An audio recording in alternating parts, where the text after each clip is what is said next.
दोस्तों एक बार फिर से हम आपके लिए Indian coast guard recruitment 2025 form fill up apply online process की अपडेट लेके आ चुके हैं।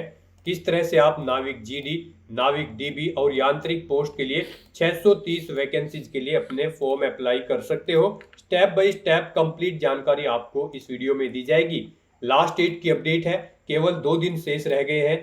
आप जल्द से जल्द अपना फॉर्म अप्लाई कर ले, कहीं मौका हाथ से छूट न जाए। ऑनलाइन आवेदन करते समय आपको कोई भी ऐसी गलती या फिर मिस्टेक नहीं करनी होगी जिसको करने से आपके एप्लीकेशन फॉर्म रिजेक्ट हो सकते हैं।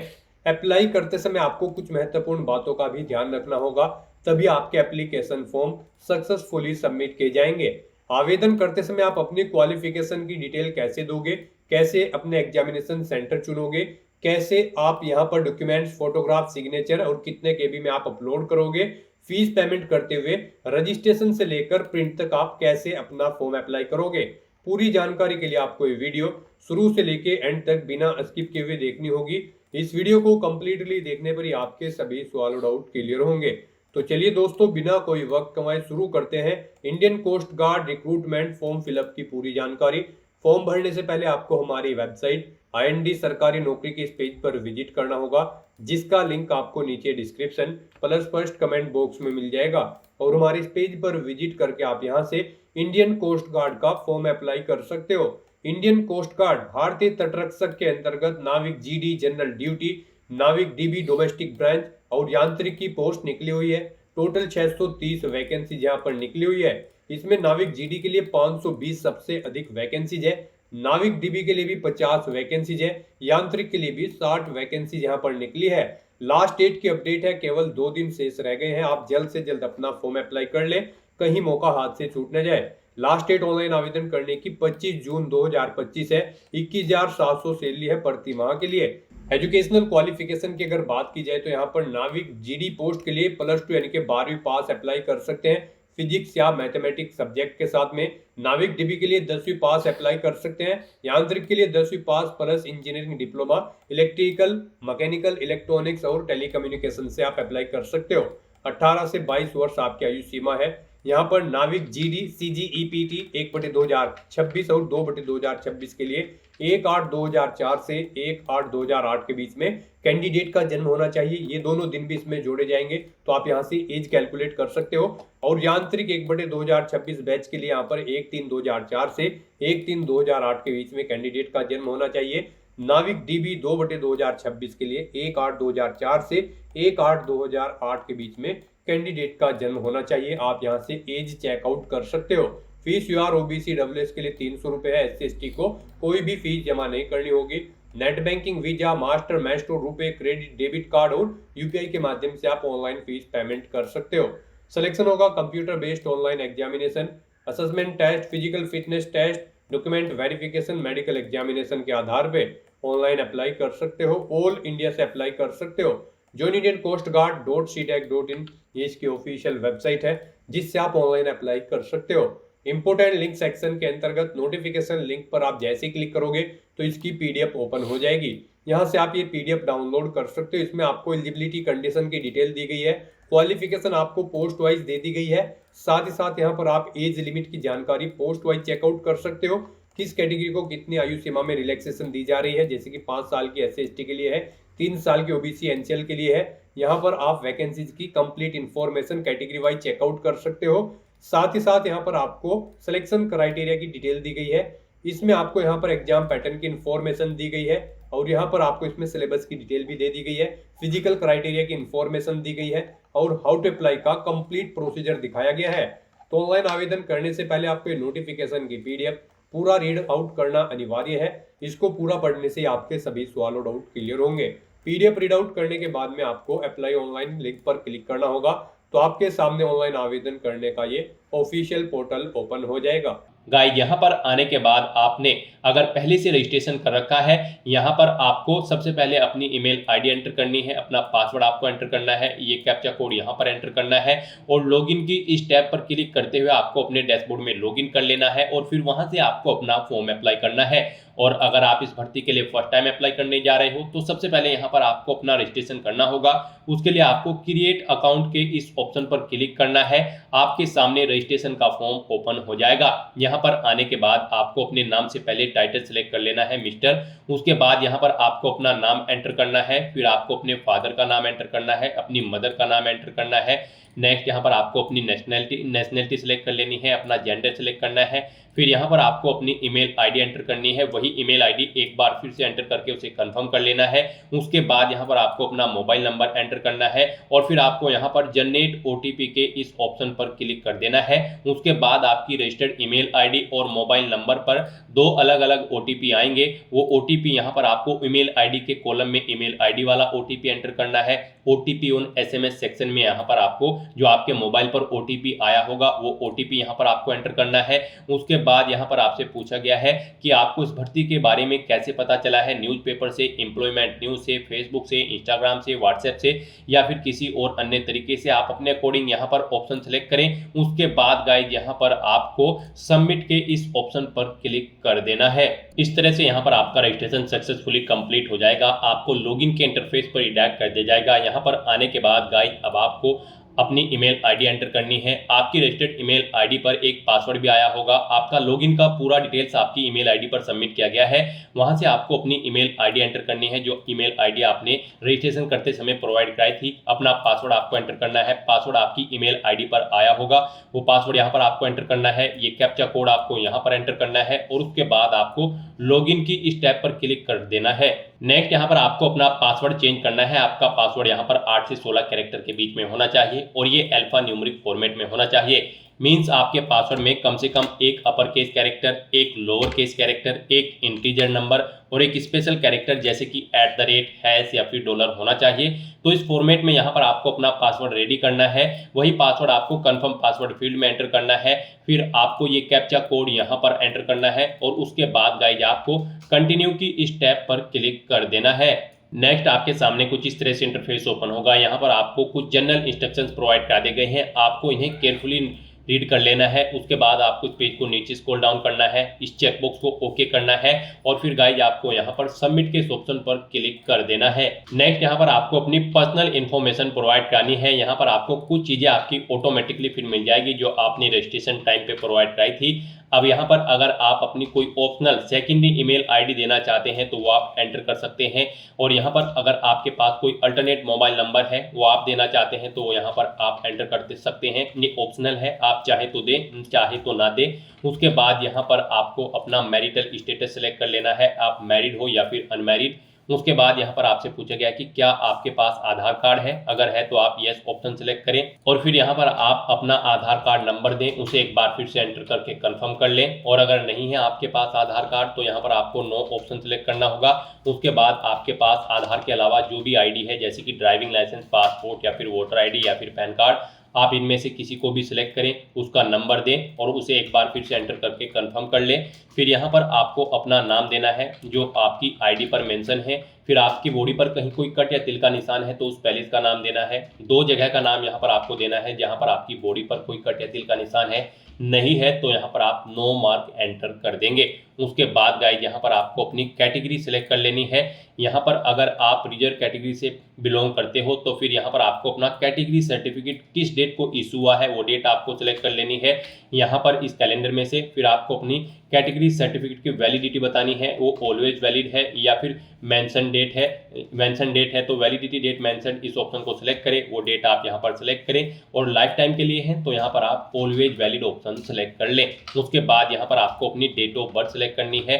फिर आपको अपनी डेट ऑफ बर्थ का प्रूफ सिलेक्ट करना है। यहाँ पर आप क्या प्रूफ प्रोवाइड कराएंगे, बर्थ सर्टिफिकेट है आपके पास या फिर 10वीं क्लास की मार्कशीट, आप अपने अकॉर्डिंग ऑप्शन सिलेक्ट करें। फिर यहाँ पर आपको आपकी कैटेगरी के अकॉर्डिंग एज में रिलैक्सेशन और फीस वेवर का ऑप्शन ऑटोमेटिकली सिलेक्ट मिल जाएगा। उसके बाद यहाँ पर आपको अपना एम्प्लॉयमेंट टाइप सेलेक्ट करना है। यहाँ पर आप अगर गवर्नमेंट एम्प्लॉय हैं तो आप government sector employed option select करें, अनएम्प्लॉय हैं तो यहाँ पर आप अनएम्प्लॉय सेलेक्ट करें, प्राइवेट सेक्टर में जॉब करते हैं तो private sector employ option select करें, आईसीजी पर्सनल है तो वो आप सेलेक्ट कर ले अपने अकॉर्डिंग। यहाँ पर आपको ऑप्शन सेलेक्ट करना है और उसके बाद गाइस यहाँ पर आपको अपना आईडी प्रूफ अपलोड करना है और डेट ऑफ बर्थ प्रूफ यहाँ पर आपको अपलोड करना है। यहाँ पर आपके जो ये डॉक्यूमेंट होंगे वो जेपीजी या फिर जेपीईजी फॉर्मेट में होने चाहिए। 50 KB से 150 KB के बीच में उनका साइज होना चाहिए। यहाँ पर आपको चूज फाइल के बटन पर क्लिक करना है, फाइल को सिलेक्ट कर लेना है और अपना आईडी प्रूफ और date of birth proof certificate यहाँ पर अपलोड कर देना है। और उसके बाद गाइस यहाँ पर आपको सेव के इस ऑप्शन पर क्लिक करना है। नेक्स्ट यहाँ पर आपको पोस्ट सेलेक्ट करनी है, आप जिस पोस्ट के लिए अप्लाई करना चाहते हैं।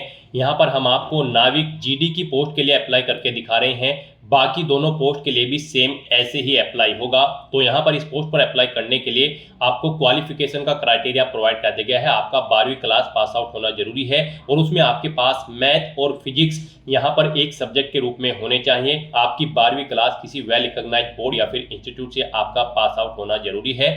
और अगर आप नाविक डीबी की पोस्ट के लिए अप्लाई करते हो तो आपका 10वीं क्लास पास आउट होना जरूरी है। यांत्रिक की पोस्ट पर अप्लाई करते हो तो आपका 10वीं क्लास पास आउट होना जरूरी है, प्लस आपके पास यहाँ पर डिप्लोमा होना चाहिए इलेक्ट्रॉनिक्स या फिर मैकेनिकल या फिर इलेक्ट्रॉनिक्स एंड टेलीकम्युनिकेशन में। यहाँ पर आप पोस्ट के अकॉर्डिंग क्वालिफिकेशन चेकआउट कर सकते हैं। तो हम यहाँ पर आपको नाविक जीडी की पोस्ट के लिए अप्लाई करके दिखा रहे हैं, बाकी की दोनों पोस्ट के लिए भी सेम ऐसे ही अप्लाई होगा। तो यहाँ पर आप पोस्ट सेलेक्ट करने के बाद जिस पोस्ट के लिए अप्लाई करना चाहते हैं, तो यहाँ पर आप पोस्ट सेलेक्ट करने के बाद सेव के इस ऑप्शन पर क्लिक करें। नेक्स्ट यहाँ पर आपको अपनी क्वालिफिकेशन की डिटेल देनी है। पहले यहाँ पर आपको अपनी 10वीं क्लास की डिटेल देनी है।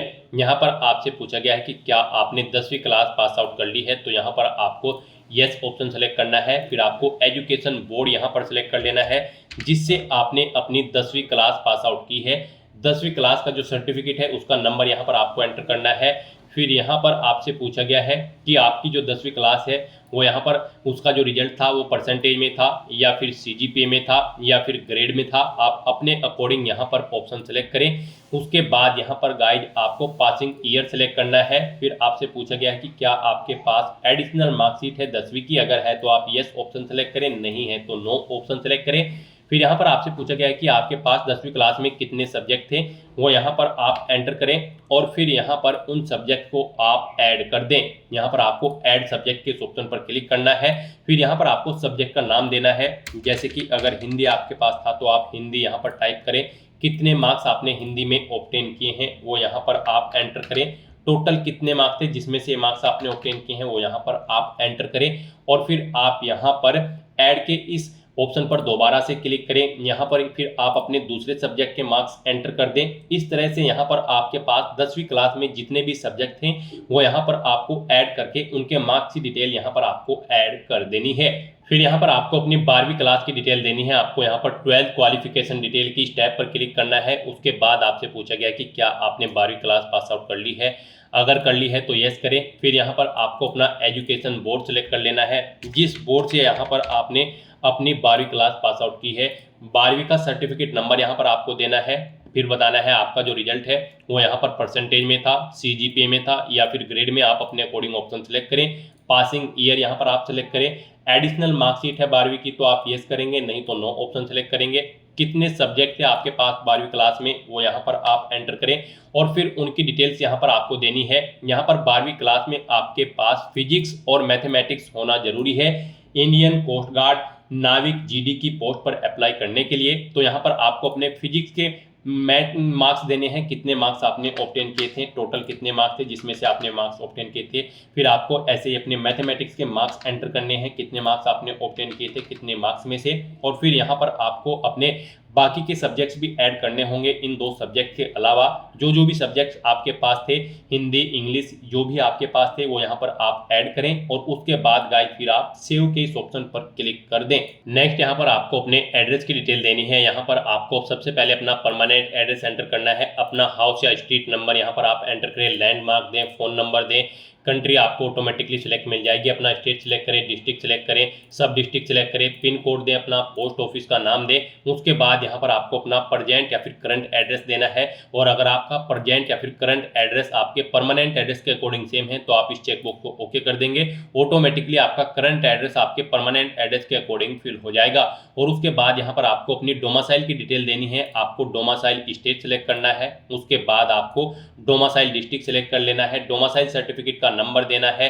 कब आपको इशू हुआ था वो डेट आपको सेलेक्ट कर लेनी है यहाँ पर इस कैलेंडर में से, और फिर यहाँ पर आपको अपना डोमिसाइल सर्टिफिकेट अपलोड कर देना है। उसके लिए गाइस यहाँ पर आपको चूज फाइल के बटन पर क्लिक करना है, फाइल को सेलेक्ट कर लेना है और अपना डोमिसाइल सर्टिफिकेट यहाँ पर आपको अपलोड कर देना है, और फिर उसके बाद यहाँ पर आपको सेव के इस ऑप्शन पर क्लिक कर देना है। नेक्स्ट यहाँ पर आपको अपनी एडिशनल डिटेल्स प्रोवाइड करनी है। यहाँ पर आपको पूछा गया कि क्या आपको कभी डिस्चार्ज किया गया है इंडियन आर्मी, नेवी या फिर एयरफोर्स से या फिर किसी गवर्नमेंट ऑर्गेनाइजेशन से। अगर किया गया है तो आप यस ऑप्शन सेलेक्ट करेंगे, ऑर्गेनाइजेशन का नाम देंगे, नहीं किया गया है तो नो ऑप्शन सेलेक्ट करेंगे। फिर यहाँ पर आपसे पूछा गया कि क्या आपको कभी कोई वारंट या फिर समन सबमिट किया गया है कोर्ट के द्वारा। यहाँ पर अगर किया गया है तो यस करेंगे, नहीं तो नो ऑप्शन सेलेक्ट करेंगे। आपके खिलाफ कोई क्रिमिनल केस यहाँ पर कोर्ट में चल रहा है, अगर चल रहा है तो यस करेंगे, और फिर आप यहाँ पर इस भर्ती में पार्टिसिपेट करने के लिए एलिजिबल नहीं होंगे तो यहाँ पर आपको नो ही ऑप्शन सेलेक्ट करना है। उसके बाद यहाँ पर आपसे पूछा गया कि क्या आपके खिलाफ कोई वारंट या फिर समन भेजा गया है। यहाँ पर अगर भेजा गया है तो आप यस करेंगे, फिर आप एलिजिबल नहीं होंगे, नहीं तो यहाँ पर आपको नो ऑप्शन सेलेक्ट करना है। उसके बाद यहाँ पर आपका कोई अरेस्ट वारंट निकला है तो यहाँ पर आप भी आपको नो ऑप्शन सेलेक्ट करना होगा। कोई यहाँ पर आप कन्विक्टेड है किसी कोर्ट में, अगर है तो यस करेंगे, नहीं तो नो ऑप्शन सेलेक्ट करेंगे। और फिर यहाँ पर आपसे पूछा गया है कि क्या आप यहाँ पर हाई कोर्ट में भी कन्विक्टेड है, अगर है तो यस करेंगे, फिर आप एलिजिबल नहीं होंगे तो यहाँ पर भी आपको नो ऑप्शन सेलेक्ट करना होगा। यहाँ पर मोस्टली आपको सभी ऑप्शन में नो सेलेक्ट करना होगा, तभी आप एलिजिबल होंगे इस भर्ती में पार्टिसिपेट करने के लिए। फिर आपसे पूछा गया कि क्या आपको कभी आर्मी, नेवी, एयरफोर्स या फिर किसी अन्य गवर्नमेंट एजेंसी के द्वारा एग्जाम में बैठने से रोका गया है किसी रिक्रूटमेंट प्रोसेस के दौरान, तो यहाँ पर भी आपको नो ऑप्शन सेलेक्ट करना होगा। और उसके बाद गाइस यहाँ पर आपको सबमिट के ऑप्शन पर क्लिक कर देना है। नेक्स्ट यहाँ पर आपको अपना फोटो अपलोड करना है, सिग्नेचर अपलोड करने हैं और अपना लाइव फोटो आपको कैप्चर करना है। यहाँ पर आप जब अपना फोटो खिंचवाएंगे तो आपके हाथ में एक स्लेट होनी चाहिए। फोटो खिंचवाते समय उस पर आपका फर्स्ट नेम मेंशन होना चाहिए, लास्ट नेम मेंशन होना चाहिए, आपकी डेट ऑफ बर्थ उस स्लेट पर मेंशन होनी चाहिए। तो यहाँ पर आपको अपने हाथ में वो स्लेट लेकर अपना फोटो खिंचवाना है। यहाँ पर आपका फोटो की जो फाइल होगी उसका नाम पासपोर्ट _फोटोग्राफ होना चाहिए। सिग्नेचर की फाइल का नाम आपकी सिग्नेचर होना चाहिए। यहाँ से आप चेकआउट कर सकते हो आपका फोटो कुछ इस फॉर्मेट में एक्सेप्टेबल होगा। इन फॉर्मेट्स में आपका फोटो यहाँ पर एक्सेप्टेबल नहीं होगा, यानी कि आपका फोटो यहाँ पर क्लियर होना चाहिए, आपका फेस पूरा क्लियर होना चाहिए, आपका नाम और डेट ऑफ बर्थ यहाँ पर क्लियर होनी चाहिए। आपको अपने हाथ में स्लेट पकड़कर अपना फोटो खिंचवाना है और उसे यहाँ पर आपको अपलोड करना है। यहाँ से आप चेकआउट कर सकते हो कि किस फॉर्मेट में आपका फोटो एक्सेप्टेबल होगा और किस फॉर्मेट में आपका फोटो एक्सेप्टेबल नहीं होगा। तो यहाँ पर आप दी गई रिक्वायरमेंट्स के अकॉर्डिंग अपना फोटो खिंचवाएं और उसे यहाँ पर आप अपलोड कर दें। उसके बाद यहाँ पर आपको अपना लाइव फोटो कैप्चर करना है। फोटो कैप्चर करते समय यहाँ पर आपको ब्राउजर को परमिशन देनी है। उसके बाद यहाँ पर जब आप अपना फोटो खिंचवाएंगे उस पैलेस पर उस रूम में प्रॉपर लाइट होनी चाहिए और गाइडर यहाँ पर आपका गाइडर जो होगा लाइव फोटो कैप्चर करते हुए उसमें आपका जो हेड है वो प्रॉपर पोजीशन में होना चाहिए। और यहाँ पर आपको जब आपका पूरा फेस उस गाइडर में आ जाएगा वो ग्रीन कलर का हो जाएगा तो यहाँ पर ऑटोमेटिकली आपका फोटो कैप्चर कर लिया जाएगा। गाइडर में अपना फोटो लाने के बाद आपको अपनी आंखों को ब्लिंक करना है, वो ग्रीन कलर में हो जाएगा और ऑटोमेटिकली आपका फोटो यहाँ पर कैप्चर हो जाएगा। तो यहाँ पर आपको स्टार्ट कैमरा के ऑप्शन पर क्लिक करना है और अपना लाइव फोटो कैप्चर कर लेना है। इस तरह से अपना फोटो सिग्नेचर यहाँ पर अपलोड करने के बाद, लाइव फोटो कैप्चर करने के बाद फिर आपको सेव के इस ऑप्शन पर क्लिक कर देना है।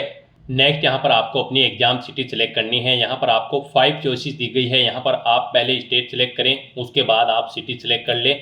इस तरह से यहाँ पर आपको 1 बाय 1 करके अपनी 5 एग्जाम सिटी सिलेक्ट कर लेनी है। यहाँ पर आप जिस सिटी को फर्स्ट नंबर पर प्रेफरेंस देना चाहते हैं उसे यहाँ पर आप फर्स्ट नंबर पर सिलेक्ट करें, जिसे सेकंड, थर्ड, फोर्थ, फिफ्थ पर चाहते हैं तो उसे आप अपने अकॉर्डिंग यहाँ पर सिलेक्ट कर लें। और उसके बाद गाइस यहाँ पर आपको सेव के इस ऑप्शन पर क्लिक कर देना है। फिर यहाँ पर आपको आपके एप्लीकेशन फॉर्म का पूरा प्रीव्यू शो कर दिया गया है। आपको सभी डिटेल केयरफुली चेकआउट करनी है। पेज को नीचे स्क्रॉल डाउन करना है, डिक्लेरेशन सेक्शन में आकर आपको अपनी सिटी यहाँ पर एंटर करनी है। इन सभी चेक बॉक्सेस को आपको ओके करना है। प्रिंट प्रीव्यू के इस ऑप्शन पर क्लिक करके यहाँ पर आप अपने एप्लीकेशन फॉर्म का एक प्रिंट आउट ले सकते हो। उसके बाद यहाँ पर आपको कुछ चीज़ें पूछी गई है, क्या यहाँ पर आपने अपने एप्लीकेशन फॉर्म का प्रीव्यू चेकआउट कर लिया है, प्रिंट प्रीव्यू कर लिया है, तो यहाँ पर आपको येस ऑप्शन सेलेक्ट करना है।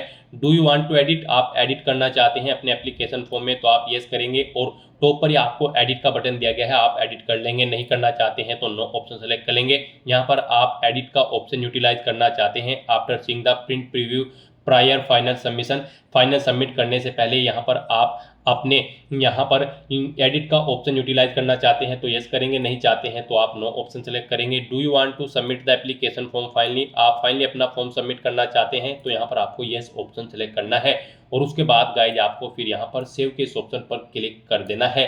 नेक्स्ट यहाँ पर आपको आपके एप्लीकेशन फॉर्म की बेसिक डिटेल शो कर दी गई है। यहाँ पर आप इन्हें चेकआउट करें, इन चेक बॉक्सेस को ओके करें। यहाँ पर उसके बाद आप इन चेक बॉक्सेस को ओके करें और यहाँ पर कोई मिस्टेक है तो आप एडिट बटन पर क्लिक करके एडिट कर सकते हैं, नहीं तो गाइज यहाँ पर अब आपको कंफर्म डिटेल के इस ऑप्शन पर क्लिक कर देना है। इस तरह से यहाँ पर आपके एप्लीकेशन फॉर्म की डिटेल्स कंफर्म हो जाएंगी और उसके बाद आपको यहाँ पर फाइनल सबमिट के इस ऑप्शन पर क्लिक कर देना है। इस तरह से यहाँ पर आपका एप्लीकेशन फॉर्म सक्सेसफुली सबमिट हो जाएगा अगर आप रिजर्व कैटेगरी से बिलोंग करते हैं।